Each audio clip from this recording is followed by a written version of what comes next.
Bonjour et bienvenue dans cet épisode 1 de notre série consacrée au logiciel Dash Editor. Je me présente, je m'appelle Arnaud Bousquet, je suis responsable électronique et informatique au sein d'XAP Technologies. Dans cette vidéo, nous allons présenter les éléments suivants. En premier, nous allons commencer par créer une configuration en partant vraiment de zéro. Puis nous allons voir comment on peut importer facilement des fichiers DBC pour récupérer notamment toutes les données qui vont transiter depuis le calculateur, c'est-à-dire les régimes, les températures d'eau, températures d'huile, etc.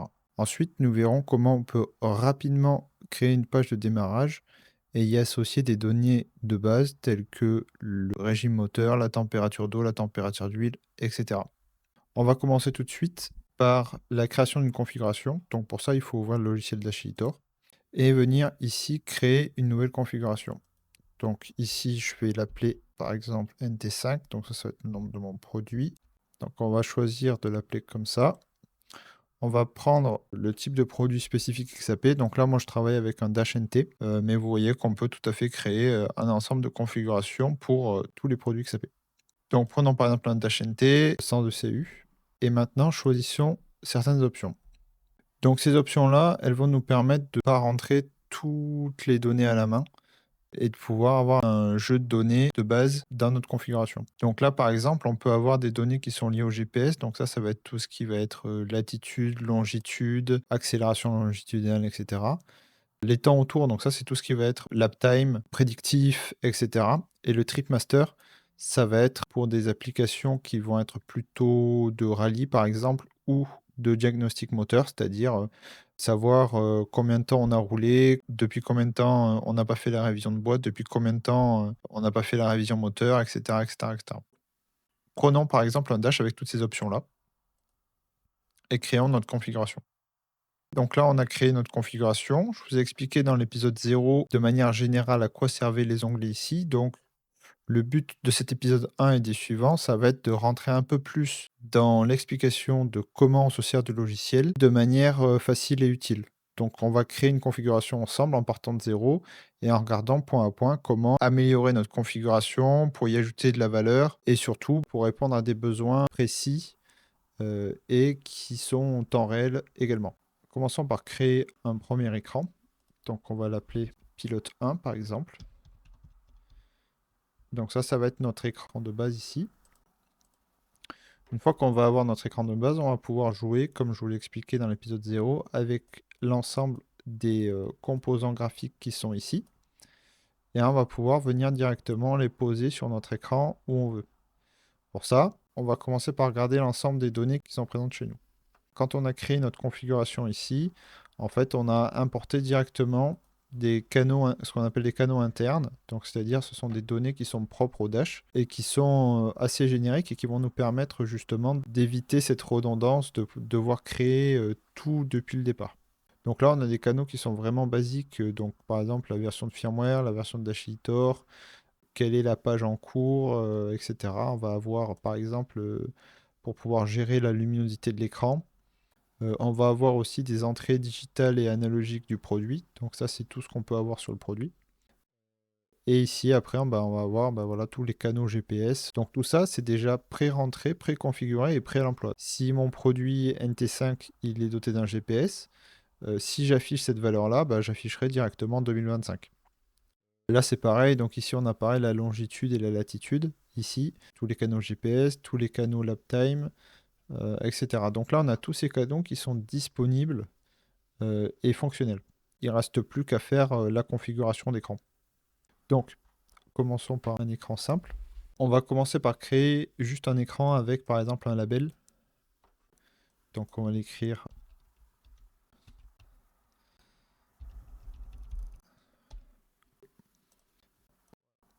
Donc, ce qu'il faut savoir ici, c'est qu'en fait, les composants ne peuvent pas dépasser l'écran, parce que ça voudrait dire en fait que certains des composants graphiques ne seraient pas sur l'écran, donc ne seraient pas sur l'écran du produit. Donc automatiquement ici, en fait, quand on sélectionne une taille qui est trop grande, Dash Editor nous dit non, c'est pas possible, ça passe pas dans le carré. Donc essayons de prendre un label de test et on va essayer d'y associer directement une donnée. Donc là, par exemple, on va venir prendre un composant qui s'appelle digit et on va venir sélectionner la data à laquelle il est relié. Donc là, on va pouvoir venir chercher, par exemple, config name, par exemple. Et on va lui appliquer un fond, voilà. Donc ici, en fait, je vais pouvoir afficher la configuration directement de mon écran. OK. Avec ce digit, je vais pouvoir régler pas mal de choses. Par exemple, je vais pouvoir régler si je veux en même temps afficher le nom du canal qui est ici. Donc là, ce truc-là. Je vais pouvoir régler le format d'affichage. Donc là, est-ce que je veux un nombre? Est-ce que je le veux comme un temps autour, c'est-à-dire voilà, en minutes, secondes, centisecondes, etc., etc. Est-ce que je veux l'afficher comme un rapport engagé? Est-ce que je peux l'afficher comme une lettre A, B, C, D, E, F, G? Est-ce que ça va être une énumération qui va être liée à ma donnée d'énumération? Ou est-ce qu'au contraire, je vais vouloir l'afficher en hexadécimal pour faire du debug? Ensuite, je vais pouvoir, dans cette donnée-là, afficher différentes choses. Donc, je vais pouvoir afficher soit la donnée courante, soit le minimum de cette donnée, le maximum, etc. Et ensuite, le format externe. Donc, je vais pouvoir faire des liens avec d'autres formats. Ça, on en parlera dans une prochaine vidéo. Ok, donc là, pour résumer, j'ai un écran avec un label et un digit. Donc là, je sauvegarde. Hop. Je vais envoyer cette configuration-là directement dans mon produit.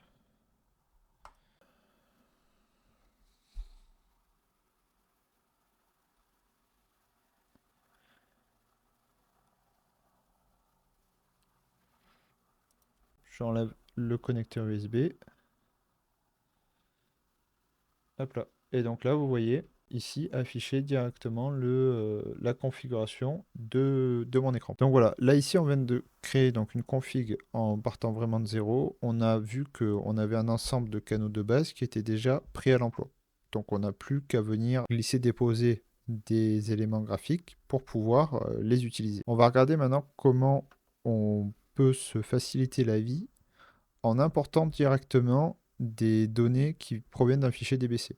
Donc le fichier DBC, j'en ai parlé dans l'épisode 0, c'est un fichier généralisé au niveau du CAN qui permet de décrire en fait les données qui vont transiter sur le CAN. Par exemple, si vous récupérez le fichier DBC de votre calculateur moteur, vous avez directement accès aux données de régime moteur, température d'eau, température d'huile, etc., etc., etc. Donc encore une fois, si ces fichiers ne sont pas disponibles, nous on a des configurations par calculateur qui sont disponibles sous certaines conditions. Donc n'hésitez pas à vous rapprocher de notre service commercial pour pouvoir utiliser ces configurations et donc pas partir vraiment de 0,0 mais partir déjà avec une configuration avec des données qui sont rentrées et pourquoi pas des écrans qui sont faits. Ça, on verra dans la suite des épisodes.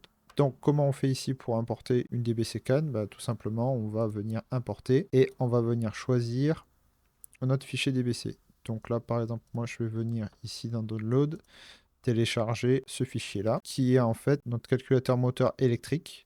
Donc c'est notre inverteur XAP. Donc ça, il va récupérer directement toutes les données. Ça va être des tours moteur électrique, ça va être des tensions, des courants, etc. Mais pour un calculateur moteur thermique, eh ben, on aura la même chose à l'intérieur de ce fichier-là. On aura la température d'eau, la pression d'huile, etc., etc., etc. Donc je vais venir directement l'importer ici et choisir si je veux l'importer sur le CAN 1 ou le CAN 2. Ici, j'ai le choix parce que chez XAP, en général, tous les produits possèdent au moins deux cannes. Donc, on va pouvoir choisir de l'importer sur le canne 1 ou 2. En général, la convention chez nous, c'est que le canne 1, c'est le canne principal. Donc, c'est celui qui va communiquer avec le moteur, avec tout ce qui va être ABS, traction control, pourquoi pas marshalling par exemple, etc. Et le canne 2, c'est plutôt généralement un canne qui est dédié aux outils secondaires. Donc ça peut être des moteurs d'essuie-glace, des panneaux de LED sur les portes, ça peut être de la vidéo, du driving pilot, etc. Donc on va l'importer sur le CAN 1. Ici, l'import s'est passé correctement.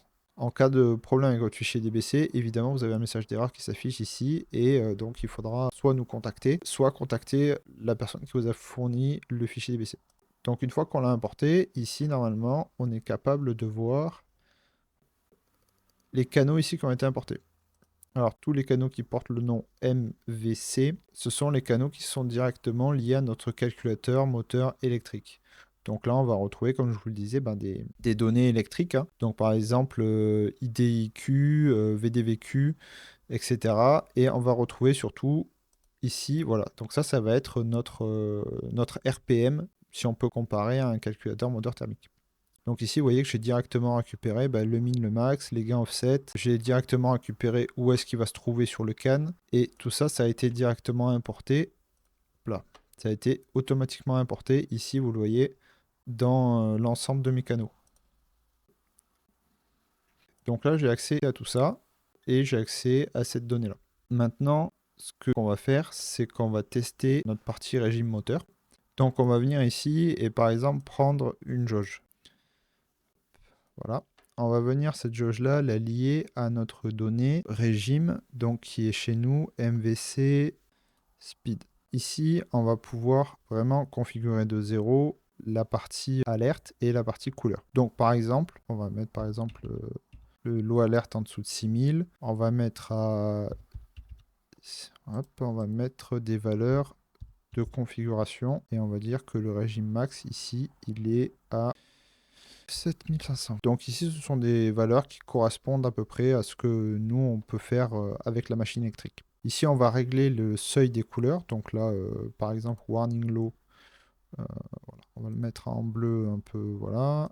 Ça ici, on va le mettre en vert. Warning high, on va le mettre en orange. Et alerte, voilà. Donc là, vous voyez, hop. On va aussi régler le maximum de notre valeur ici. Ici, on va dire que c'est 7500. Donc ici, vous voyez, hop.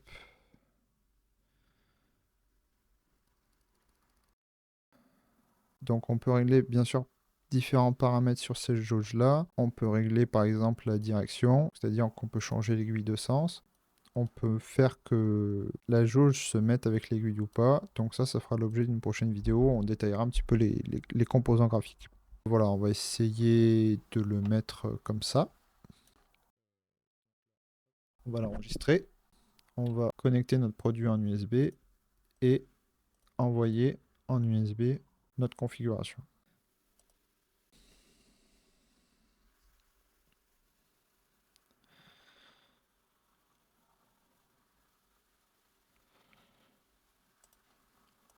Là, donc ici on a configuré nos seuils d'alerte et nos alarmes. On va pouvoir maintenant utiliser notre logiciel de test.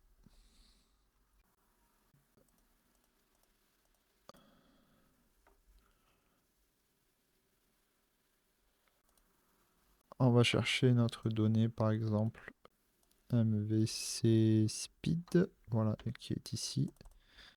Et donc là, on était en train d'essayer d'envoyer l'équivalent d'un RPM. La valeur 2000 de RPM s'affiche bien ici. Donc là, je peux mettre 4000 par exemple, voilà, et vérifier ici que ma jauge augmente bien. Donc là, si j'essaie de monter un peu dans les tours, là, 6500 par exemple, j'essaie de l'envoyer. Voilà, donc je vois que ça passe bien dans la bonne couleur que j'ai spécifiée.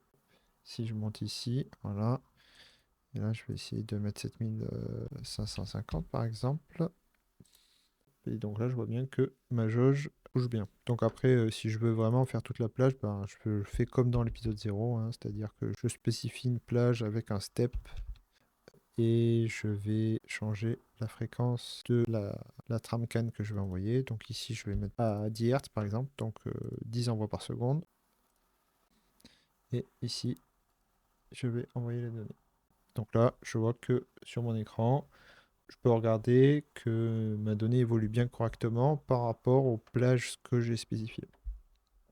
Pour résumer, je suis capable, à partir de mon interface, de créer une config de zéro, d'y jeter une DBC à l'intérieur et d'avoir rapidement mon régime moteur qui varie en simulant les informations sur le can du véhicule. On va essayer maintenant dans cette partie-là de créer une page de démarrage et d'ajouter des fonds à nos écrans ici pour pouvoir les rendre plus beaux. Ces fonds-là, on peut les importer directement, soit à partir d'images qu'on trouve par exemple sur votre PC en local, depuis un cloud, depuis n'importe où, ou alors vous pouvez faire vos propres images directement avec des logiciels comme par exemple Photoshop ou d'autres logiciels de retouche d'images.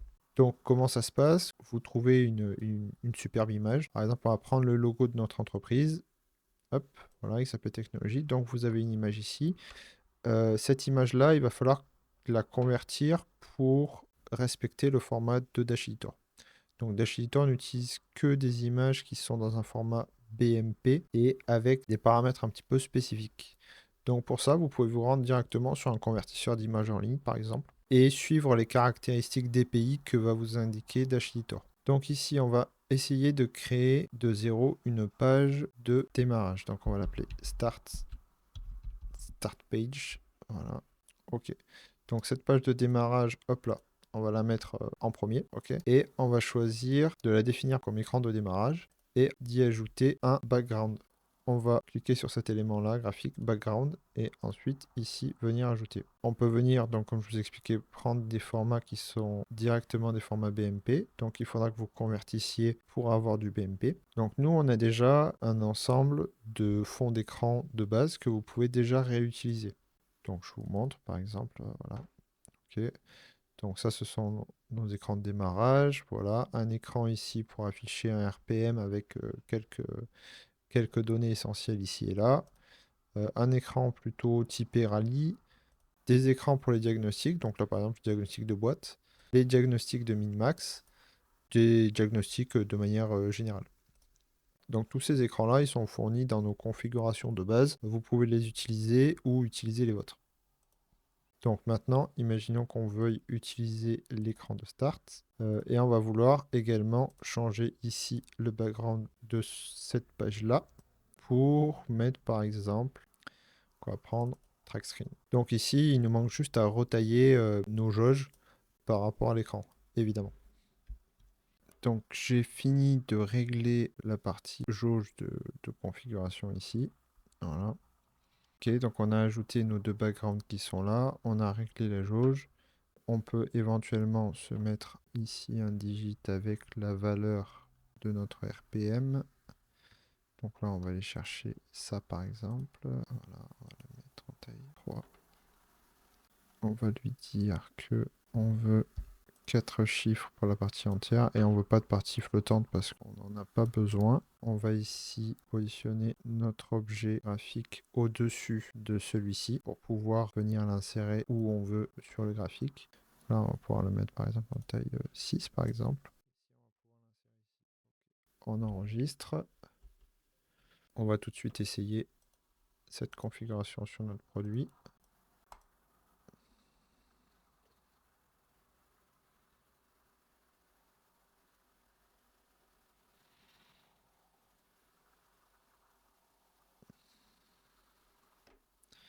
Ok.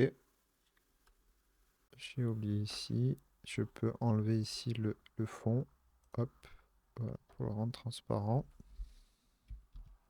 Voilà, donc je l'ai rendu transparent et ça m'a permis de régler la jauge. Ok, donc je vais le remettre dans le produit. Hop. Attendre un petit peu.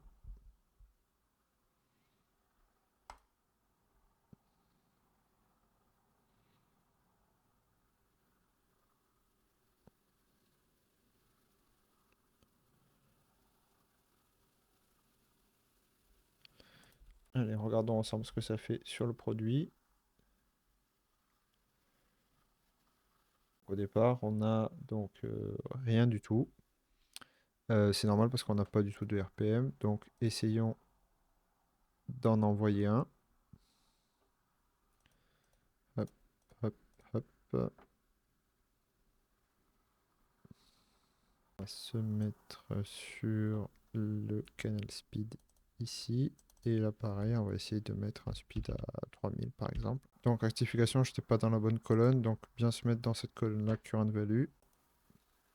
Voilà, donc là, on a bien ce qu'on veut. Et donc, on va essayer maintenant de faire un balayage. Là, ici, on va mettre 100 jusqu'à, par exemple, ici, on va mettre 8000.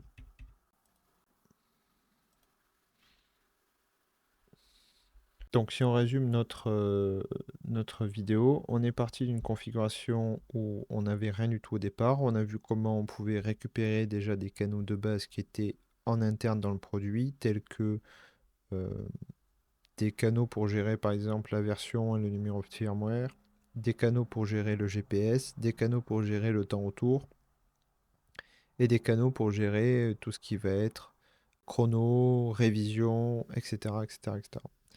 Ensuite, on a vu comment on pouvait rapidement importer un fichier DBC et avoir accès directement aux données de la voiture.